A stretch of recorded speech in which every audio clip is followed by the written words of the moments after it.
Bonjour à tous pour ce bulletin de nouvelles du midi 21 juin 2022.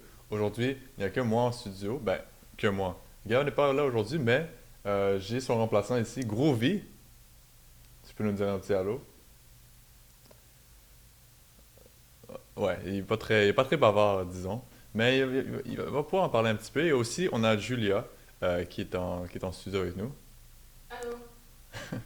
Alright, so aujourd'hui, vous aurez pas l'actualité, mais vous allez avoir au moins une section sport on va pouvoir en parler aujourd'hui pour ce bulletin de nouvelles. Donc aujourd'hui, on parle de Coupe Memorial, on parle de l'Avalanche et Tampa, et aussi on parle des petites stats du jour pour vous. Donc un petit show relax, on vous revient après la pause.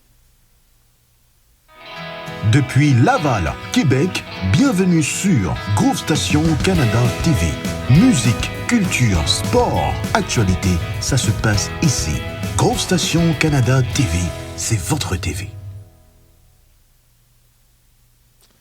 Donc, comme je vous ai parlé tout à l'heure, on va parler de la Coupe Memorial qui est maintenant en marche en ce moment, donc à Saint John.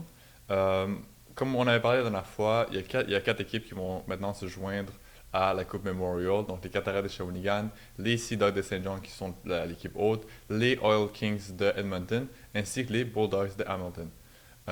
Donc, hier, s'est joué déjà un premier match entre les Bulldogs et les Sea Dogs de Saint John. Les Sea Dogs qui auront pu remporter ce match 5-3. On sait que les Sea Dogs de Saint John ont eu un long temps de vacances, temps de réflexion, temps de pratique, parce qu'ils ont été éliminés tôt des playoffs de la Coupe des Présidents. Donc, pour les Sea Dogs de Saint John, c'est un long retour, en fait, un long temps pour retourner au jeu. Et est-ce que ça va les bénéficier? Jusqu'à maintenant, ça les bénéficie parce qu'ils ont pu remporter leur premier match.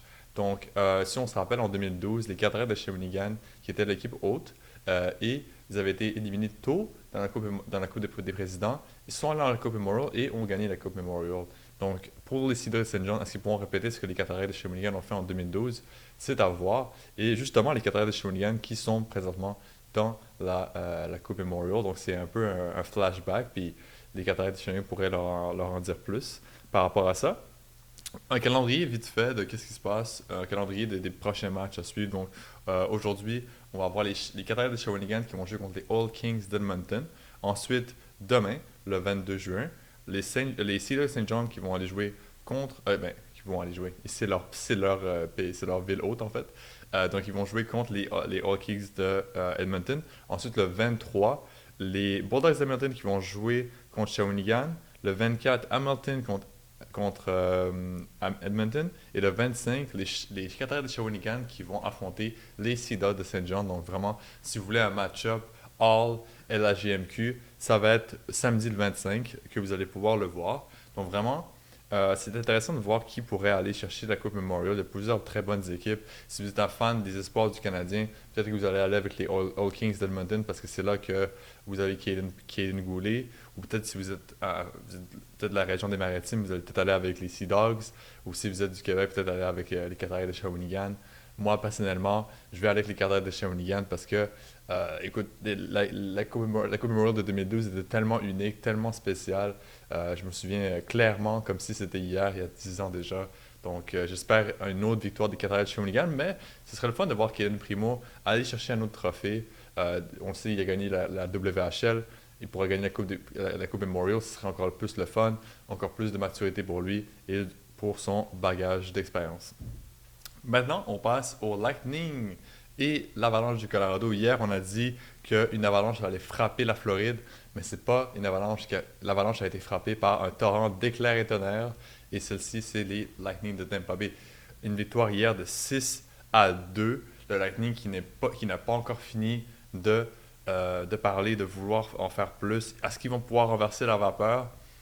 Quelques mauvaises nouvelles pourraient leur frapper, pourraient leur donner malheur, parce qu'on sait Nikita Kucherov hier, qui s'est fait frapper durement par Devin Taves, est sorti du match. Brayden Point qui a fait un retour au jeu en série hier, malheureusement, il a dû quitter le match aussi. Sûrement sa saison est complètement terminée à ce point-là.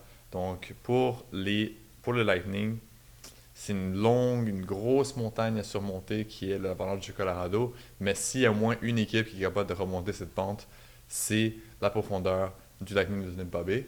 Donc, c'est à voir. Et hier, on a dit, tant que la grosse madame n'a pas fini de chanter, ben c'est pas fini.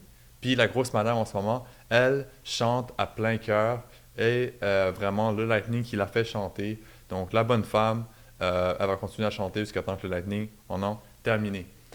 Pour en finir aujourd'hui, donc c'est vraiment comme je vous ai dit, c'est un court segment qu'on voulait vous présenter aujourd'hui juste pour vous donner quelques nouvelles au monde du sport. Donc deux statistiques vraiment intéressantes que j'ai pu trouver. Donc notre ami Hockey Guy sur YouTube qui m'a fait penser à une petite stat intéressante.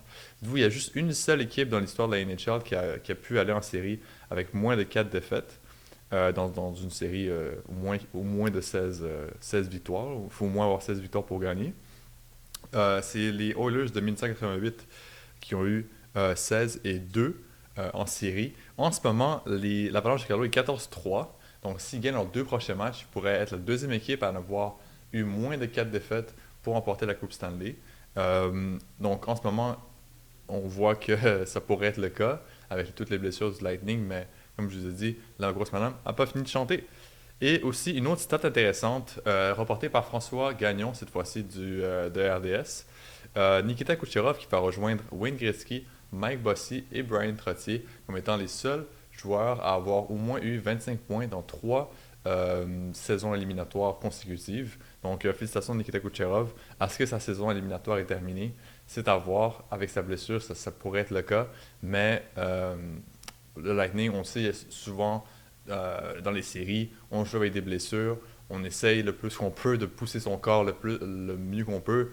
Mais il faut penser à sa santé aussi. Donc, pour Nikita Kucherov, on espère qu'il va pouvoir continuer sur sa lancée. Mais ça ne s'avère pas le cas pour l'instant. Donc, merci à tous d'avoir suivi cette émission du bulletin de nouvelles de midi. C'était Ahmed Foley et on vous rejoint demain pour encore plus de nouvelles. Depuis Laval, Québec, bienvenue sur Groove Station Canada TV. Musique, culture, sport, actualité, ça se passe ici. Groove Station Canada TV, c'est votre TV.